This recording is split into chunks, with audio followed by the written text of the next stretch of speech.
harus ditumbuhkan kesadaran bahwa kita ini milik Allah dan kita pun akan kembali kepadanya.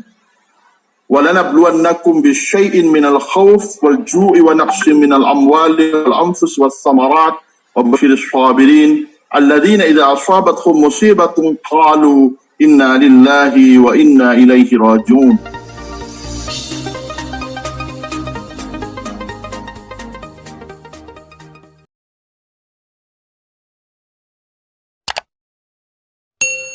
Assalamualaikum warahmatullahi wabarakatuh.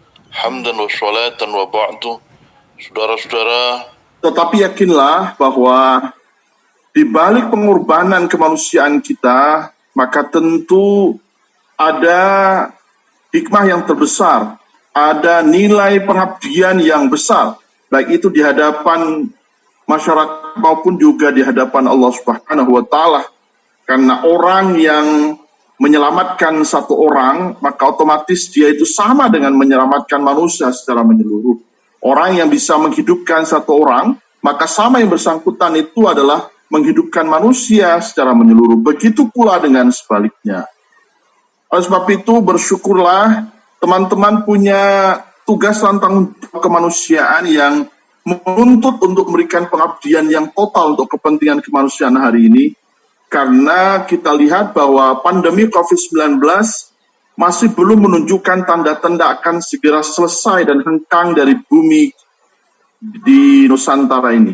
Bahkan angka terakhir menyebutkan bahwa angka positif sudah menyentuh angka 3,7 juta orang yang positif di Indonesia, sementara yang sembuh adalah 3,2 juta. Sementara kemudian yang meninggal sudah lebih dari 112.000 orang yang meninggal karena keganasan COVID ini. Oleh karena ini sebuah pandemi, maka mesti kita pahami bahwa ini adalah bagian dari ujian dari Allah Subhanahu wa Ta'ala kepada kita, bahwa ujian itu datangnya dari Allah, dan ujian itu juga bagian dari teguran Allah Subhanahu wa Ta'ala kepada kita. Dan bagi kita harus ditumbuhkan kesadaran bahwa kita ini milik Allah dan kita pun akan kembali kepadanya. وَلَنَبْلُوَنَّكُمْ بِشَيْءٍ مِنَ الْخَوْفِ وَالْجُوعِ وَنَقْصٍ مِنَ الْأَمْوَالِ وَالْأَنْفُسِ وَالثَّمَرَاتِ وَبَشِّرِ الصَّابِرِينَ الَّذِينَ إِذَا أَصَابَتْهُمْ مُصِيبَةٌ قَالُوا إِنَّا لِلَّهِ وَإِنَّا إِلَيْهِ رَاجِعُونَ.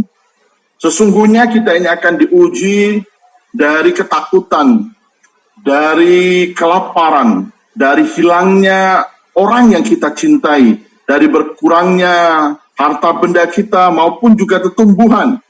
Itu semua adalah bagian dari ujian dari Allah Subhanahu wa Ta'ala kepada kita.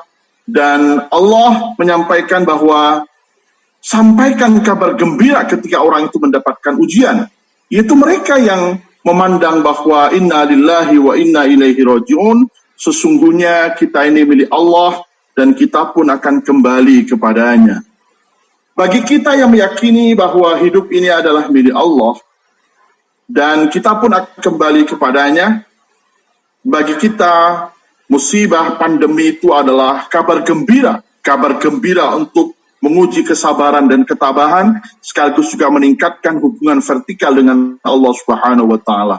Lazimnya orang ketika mendapatkan kesulitan, maka yang bersangkutan pasti mendekatkan diri kepada Allah Subhanahu wa Ta'ala. Tetapi ada juga di antara kita yang ketika ditimpa musibah dan bencana, bukan justru semakin dekat dengan Allah, tetapi semakin jauh ketika yang bersangkutan terseret oleh perbuatan kemusyrikan dengan mendatangi dukun, mendatangi orang pintar, dan mendatangi orang-orang yang lain yang itu menggeser keimanan dan ketakwaan kita. Padahal para imam-imam kita terdahulu ketika menghadapi kesulitan dalam bidang keilmuan misalnya, maka yang bersangkutan bukan dengan cara datang ke orang pintar atau dukun atau yang lain-lain, tetapi justru kemudian yang bersangkutan datang ke masjid dan menggelar sejadah dan berdoa kehadiran Allah Subhanahu wa Ta'ala agar diberikan petunjuk dan bimbingan sehingga masalah yang kita hadapi bisa kita selesaikan dengan baik. Kita menyadari bahwa kita ini tidak punya daya dan kekuatan. Daya dan kekuatan itu semata-mata dari Allah Subhanahu wa Ta'ala. Kita tidak punya kemampuan untuk melaksanakan perintah Allah dan menjauhi larangannya, kecuali kekuatannya itu datang dari Allah Subhanahu wa taala. La haula wa la quwata illa billah. Tiada kekuatan, tiada daya kecuali semata-mata dari Allah Subhanahu wa taala. Saat kita bisa menjadikan Allah sebagai epicentrum di dalam kehidupan kita ini, baik kala suka maupun duka, sesungguhnya dia ini menyadari bahwa hidup ini adalah semata-mata pengabdian kepada Allah Subhanahu wa taala. Wa ma khalaqtul jinna wal ins illa liya'budun. Tidak aku ciptakan jin dan manusia kecuali semata-mata mengabdi kehadiran Allah Subhanahu wa taala. Dalam setiap sholat yang kita lakukan 5 waktu maupun juga sholat sunnah, kita pun juga terus-menerus mengingatkan bahwa sesungguhnya inna sholati wa nusuki wa mahyaya wa mamati lillahi rabbil alamin. Sesungguhnya sholat kita, ibadah kita, hidup kita, mati kita li rabbil alamin. Itu karena Allah Subhanahu wa taala. Li rabbil alamin, lamnya itu kalau dilihat dari sisi bahasa, lam bisa maknanya adalah litahlil, juga bisa maknanya lil milk, bahwa sholat kita, ibadah kita, hidup kita, mati kita karena Allah. Bisa juga ditafsiri adalah sholat kita, ibadah kita, hidup kita, mati kita itu milik Allah. Artinya kita sebagai manusia nihilism, tidak punya kepemilikan terhadap diri kita sendiri, apalagi terhadap apa yang kita miliki hari ini. Istri kita, anak-anak kita, harta kita, jabatan kita, hidup kita, nyawa kita, itu bukan milik kita, tetapi milik Allah Subhanahu wa taala. Karena milik Allah, maka suatu ketika tergantung kepada izin dan kehendak Allah bisa dicabut apa yang itu dimiliki oleh Allah Subhanahu wa taala. Makanya setiap kita melaksanakan sholat, lazimnya kita setelah selesai sholat, maka kita biasa membaca ayat, potongan ayat di dalam Al-Quranul Karim. Potongan ayat itu berbunyi, lillahi ma fis samawati wal ard wa ma fil ard. Jadi sesungguhnya apa yang ada di langit dan di bumi itu juga milik Allah Subhanahu wa taala. Allah itu fatirus sama. Allah itu adalah pencipta langit dan sekaligus juga bumi. Karena dia adalah pencipta langit dan bumi, otomatis semua apa yang kita miliki adalah semata-mata milik dari Allah Subhanahu wa taala. Teman-teman yang saya cintai, para perawat yang berbahagia dan saya banggakan, tugas Anda sungguh sangat mulia dan tidak semua orang bisa memiliki profesi ini.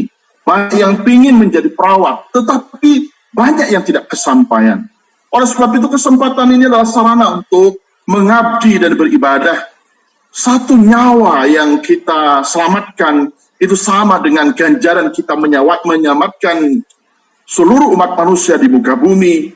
Pelayanan kita yang terbaik yang kita berikan kepada orang itu bagian dari ibadah yang itu nilainya melebihi ibadah-ibadah yang lain. Karena sungguhnya manfaat kita ini dinilai memiliki menjadi orang yang baik atau tidak, itu tergantung kepada manfaat yang mampu kita berikan kepada orang lain.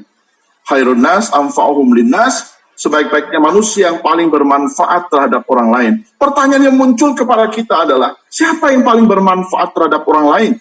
Ya tentu yang paling bermanfaat kepada orang lain adalah mereka yang bekerja di sektor public service atau pelayanan publik. Siapa yang bekerja di pelayanan publik? Banyak di antara mereka. Ada yang di bidang pendidikan menjadi guru, menjadi tenaga kependidikan, menjadi karyawan di lembaga-lembaga pendidikan. Ada juga mereka yang di public service itu di bidang kesehatan. Nah, kalau yang berkaitan dengan pendidikan itu lebih pada upaya pembangunan intelektualisme, pengetahuan, dan kemampuan teknologi dan yang dimiliki oleh generasi, sementara pada kesehatan itu adalah membangun yang bersangkutan agar hidup mereka menjadi sehat, karena dengan sehat maka itu adalah modal untuk bisa berbuat dan mengabdi untuk kepentingan yang lebih besar, untuk kepentingan kemanusiaan. Jadi kalau mau jujur, orang yang paling bermanfaat itu adalah orang yang bekerja di sektor kesehatan dan sektor pendidikan. Dan orang yang ingin di profesi itu tidak semua bisa, karena mungkin di antara alasannya adalah kemampuan finansial, atau juga alasannya karena yang bersangkutan tidak diterima di bidang itu, atau karena yang bersangkutan kemudian punya tugas dan tanggung jawab yang lain.